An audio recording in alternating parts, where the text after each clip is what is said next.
Bonjour à tous, c'est la séquence numéro 2 qui démarre, hein, séquence vidéo numéro 2, c'est la suite du cours sur la modélisation des actions mécaniques. Pardon. On vient de voir ensemble les outils mathématiques de type vecteur, maintenant on va simplement les utiliser pour modéliser les actions mécaniques. Alors à quoi ça sert? Ça sert tout simplement à faire l'étude des actions mécaniques sur un solide, une pièce, dans le but de vérifier que cette pièce résiste à ces actions mécaniques, c'est-à-dire que cette pièce évidemment va se déformer euh, si elle est soumise à des actions mécaniques, et le but de tout ça est de vérifier que cette pièce va résister à ces différentes actions mécaniques. Alors, on verra un peu plus tard dans l'année la résistance des matériaux, donc due à ces actions mécaniques, et puis aussi on verra donc les matériaux. Pourquoi? Parce que le choix du matériau a une importance quand même capitale dans la résistance des pièces. Voilà, donc dans un premier temps, les actions mécaniques. Donc la définition d'une action mécanique, c'est d'une façon générale. On appelle une action mécanique toute cause physique susceptible de maintenir un corps au repos, de créer, de maintenir ou de modifier un mouvement, de déformer un corps. Classification des actions mécaniques. On va retrouver deux grandes actions mécaniques. Les actions mécaniques de distance et aussi les actions mécaniques de contact. Donc l'action mécanique de distance que vous connaissez bien, le champ de pesanteur. Alors évidemment, plus particulièrement, on sait que c'est le poids. Il y a les champs électromagnétiques, etc., etc. Puis on va retrouver les actions mécaniques de contact, donc pièces en contact, qui vont forcément créer une action mécanique. Et là, on sera sur donc les différentes liaisons, hein, liaisons ponctuelles, liaisons planes, liaisons pivots, etc. Je fais référence à la séquence précédente. On distingue dans ces actions mécaniques des actions mécaniques extérieures et intérieures à un ensemble de corps. On va prendre tout de suite un petit exemple d'application pour appliquer ce qu'on vient de voir. Quel exemple suivant? Ici, on a trois pièces, S1, S2 et S3, donc trois solides, et je vais m'attacher à étudier l'ensemble E. L'ensemble E est constitué de S1 plus S2. Donc des deux sphères que vous voyez ici. Les trois corps, bon, on va parler un petit peu de la figure qui est ici. Donc on a une boîte dans laquelle on a mis deux sphères, S1 et S2. La boîte est nommée S3, donc le solide S3. Si je fais le bilan des actions mécaniques, je dis bien extérieures, ça a son importance, qui agissent sur l'ensemble E, sur le solide E, qu'est-ce que j'ai? Je vais retrouver donc une action mécanique de distance, qui est le poids de l'ensemble E, c'est-à-dire de S1 plus S2, et puis les actions de S3 sur E. Alors où est-ce qu'on va retrouver ces actions? En A, qui est ici, en D, point de contact, et en C.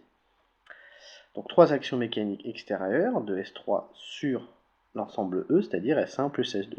Alors évidemment, le point B qui appartient à E, lui, ne définit pas d'action mécanique si j'isole évidemment l'ensemble E. Alors dans la partie 2.1, nous allons voir donc les actions mécaniques à distance.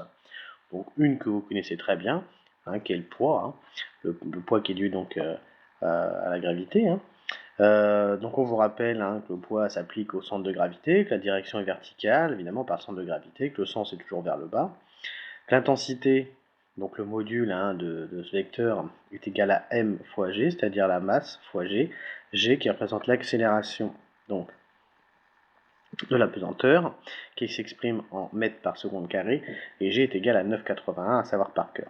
Donc P est égal à moins mg porté par z, hein, on voit le repère qui est ici, hein, z est vers le haut, donc on a bien un signe moins qui intervient sur la composante, puisque le vecteur descend. Voilà, donc ça à savoir par cœur, hein, P égale mg, hein, donc généralement on l'écrit sous la forme de norme d'ailleurs, hein, on écrit que norme de P est égale à m fois g tout simplement, d'accord? Passage donc des kilogrammes en newton. Je rappelle que la masse est en kilogrammes et que P s'exprime en newton.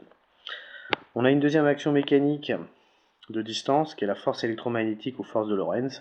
Je vais passer très rapidement dessus, hein, ça ce n'est absolument pas à savoir par cœur. Voilà, c'est une force de distance qui est due au champ électromagnétique.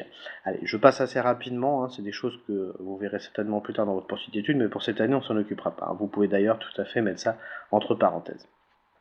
Ensuite, on a la force gravitationnelle, donc force de distance. C'est une force normalement que vous avez dû étudier en sciences physiques. Donc si on place deux corps, hein, si deux corps sont placés à une certaine distance l'un de l'autre, ils s'attirent. Ce phénomène s'appelle la gravitation, hein, c'est ce qu'on vous dit. Plus les deux corps sont éloignés, plus l'attraction est faible. Plus leur masse est importante, est faible, plus leur masse est importante, plus l'attraction entre eux est forte. D'accord, hein, force gravitationnelle. Donc on vous explique que tout ça est dû évidemment à la gravité. On vous rappelle la relation qui n'est absolument pas à savoir par cœur, hein. Donc la force gravitationnelle est égale à moins g, qui est la constante gravitationnelle justement, fois la masse du premier solide, fois la masse du deuxième solide, divisé par la distance entre les deux solides au carré, portée par le vecteur u. Si je regarde la figure qui est ici je vais prendre par exemple un satellite, par exemple ça pourrait très bien être la Lune, hein. Ici j'ai la Terre, donc la Terre, la Lune, distant d'une certaine longueur h. Si je veux calculer la force d'attraction, donc force d'attraction qui est ici Ft, d'accord, de la Lune sur la Terre, donc enfin plutôt de la Terre d'ailleurs en fait qui va attirer la Lune, c'est égal à quoi? La relation qu'on vient de voir, moins g, donc qui est une constante, multipliée par la masse de la Terre, multipliée par la masse de la Lune, divisée par la distance au carré. La constante gravitationnelle, on vous la donne ici, 6,7710-11. Voilà, même chose à ne pas apprendre par cœur, hein, c'est des relations qu'on vous rappellera si vous en avez besoin, avec les constantes juste à savoir appliquer. Donc voilà pour ça. Ensuite, on passe aux actions mécaniques de contact. Alors, il existe en théorie 3 contacts. Les contacts surfaciques, contact linéique, donc linéaire, une ligne rectiligne, on pourrait même dire, et les contacts ponctuels, donc qui s'effectuent sur un point. On va partir du contact surfacique, et on va regarder un petit peu ce qui se passe sur ce contact surfacique. Donc pour évidemment modéliser à nouveau les actions mécaniques, donc sur un contact surfacique. Surfacique plan, donc un contact plan qui pourrait très bien faire l'objet d'une liaison à pli-plan. Soit les solides S1 et 2 ne sont en contact que s'ils émettent une surface commune A. Donc si je prends la figure qui est là, juste là, que je vous présente, en effet, on voit bien que sur cette figure, les deux solides sont en contact si et seulement, évidemment, ce contact et le disque ici. Pourquoi? Parce qu'on a une pièce de forme cylindrique sur un plan, donc ce contact est plan si et seulement si, en effet, on a la surface A. Et donc on peut écrire que la pression en cette surface est égale à F sur S. Formule très très importante à savoir par cœur, la pression est égale à la force sur la surface. C'est-à-dire qu'évidemment que F, pour définir donc la force, on peut écrire que c'est égal à P, évidemment, fois S, d'accord? Force de contact sur une surface plane. Alors la force s'exprime en newton, la surface en millimètres carrés et la pression en newton divisé par millimètre carré. Donc il va falloir connaître évidemment les conversions d'unités. Pourquoi? Parce que très souvent on exprime la pression en bar, il faut le savoir, et il faut pouvoir convertir. Donc moi ce que je vous conseille c'est d'apprendre ça, ce qui est ici, c'est-à-dire que 1 bar est égal à 1 10 puissance 5 pascal, que 1 pascal c'est égal à 1 newton divisé par des mètres au carré. Et du coup que 1 10 puissance 5 pascal est égal à 0,1 mégapascal qui est égal à 0,1 newton divisé par millimètre carré. Voilà ce que je vous conseille fortement d'apprendre par cœur. On va en avoir besoin cette année, vous en aurez besoin l'année prochaine et vous en aurez besoin au bac. Voilà pour le contact surfacique. On va passer au contact linéique ou ponctuel. Alors, on va faire apparaître, enfin en tout cas ces contacts font apparaître un problème, c'est que la surface pour un contact linéique ou ponctuel n'existe pas. Hein, on vous dit une ligne ou un point ont une surface nulle. Donc je ne sais pas si vous avez vu encore les limites en mathématiques, c'est pas très grave, hein, on va juste prendre un petit peu les devants. Si je calcule la fraction f sur s et que s, du coup, pour ces contacts-là, tend vers 0. Quand on a une fraction et le dénominateur tend vers 0, on sait que cette fraction tend vers un chiffre très très grand, pardon, et donc ici on va écrire que ça va tendre vers plus l'infini. Si ça tend vers plus l'infini, ça veut dire que la pression, évidemment, elle, va tendre aussi vers plus l'infini. Ce qui est impossible, bien entendu, c'est-à-dire que les pièces, de fait, vont se déformer. Et c'est ce qu'on vous dit, la pression est donc infinie et une déformation des matériaux apparaît. C'est à partir de cette déformation, donc de cette petite déformation, qu'on calcule la surface de contact. Donc il apparaît qu'en effet, on ne peut pas réellement, je dis bien réellement, même si on fera, nous, l'approximation que on a bien un contact ponctuel, comme pour les liaisons d'ailleurs, hein, on parle de contact parfait, qu'on a bien un contact point ou un contact linéaire, pratiquement ce n'est pas possible. On a une déformation qui se fait entre les deux pièces, évidemment, quel que soit d'ailleurs le poids des pièces. Voilà pour les actions mécaniques de contact et de distance. On va passer à la suite. Grand 3, notion de force. On appelle force l'action mécanique qui s'exerce mutuellement entre deux particules élémentaires, pas forcément en contact. Une force est toujours appliquée en un point. Elle est modélisée par un vecteur caractérisé par, on l'a vu précédemment, hein, un point d'application, une direction, un sens et une norme. L'unité de cette force est le newton, qu'on écrit toujours grand N. Et la notation de la force est celle-ci, F en vecteur, en indice de S0 sur S1, sachant que S1 est le solide isolé. Important, très important, ça sera toujours le cas. Le solide qui arrive juste derrière, donc, est le solide isolé. Alors, vous allez noter donc dans l'encadré ici une définition très très importante qu'il faudra connaître par cœur. Hein. Donc vous pouvez le noter déjà, hein, ça c'est à apprendre par cœur. Alors je vous la donne. Soit deux solides en contact ponctuel. L'action mécanique en ce contact est perpendiculaire au plan tangent commun aux deux surfaces et dirigée vers l'intérieur du solide isolé. Donc faites un petit retour et une pause pour pouvoir prendre cette définition.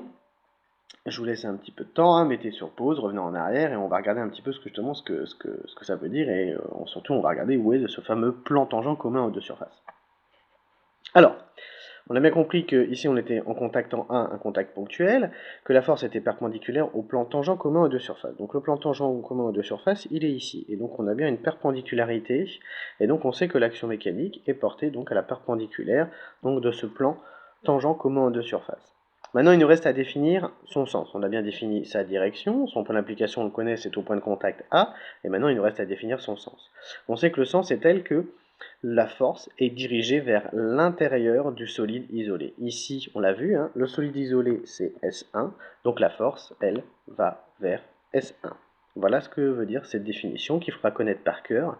Quand on a une action mécanique en un contact, enfin en un point, donc c'est-à-dire pour un contact ponctuel, on sait que cette action mécanique est perpendiculaire au plan tangent commun de surface, dirigée vers l'intérieur du solide isolé. À connaître par cœur. Principe des actions mutuelles. 4. Alors, on a une de chevaux sur la route, hein, c'est-à-dire une voiture sur la route, et on va regarder ce qui se passe au point de contact A entre la roue et le sol. Donc si on isole dans un premier temps l'automobile, c'est-à-dire la voiture, la 2 chevaux qui est ici, je commence par isoler la voiture, qu'est-ce que j'ai? J'ai une action mécanique de A de 0 vers 1, donc du sol vers la voiture. On est sur un contact ponctuel, donc je sais que par définition, on vient de le voir, la direction est perpendiculaire au plan tangent commun de surface, c'est-à-dire perpendiculaire au sol, ça c'est bien la direction de mon vecteur, dirigée vers l'intérieur du solide isolé, on isole la voiture, donc elle est dirigée vers le haut, d'accord? Et j'ai bien l'action mécanique, donc A de 0 sur 1 étant le solide isolé. Maintenant on va faire l'inverse, on va procéder de façon inverse, c'est-à-dire qu'on va isoler maintenant le sol, c'est-à-dire j'isole plus 1, mais j'isole le sol 0. Qu'est-ce que j'ai? J'ai une action mécanique, évidemment, toujours perpendiculaire au sol, dirigée vers donc l'intérieur du solide isolé, c'est-à-dire le sol, et je vais récupérer une action mécanique A de 1 sur 0. Que me dit le principe des actions mutuelles? Tout simplement que A de 0 sur 1 est égal à moins A de 1 sur 0. C'est-à-dire que ces deux actions mécaniques ont le même point d'application, la même direction, mais des sens opposés. Voilà pour le principe des actions mutuelles.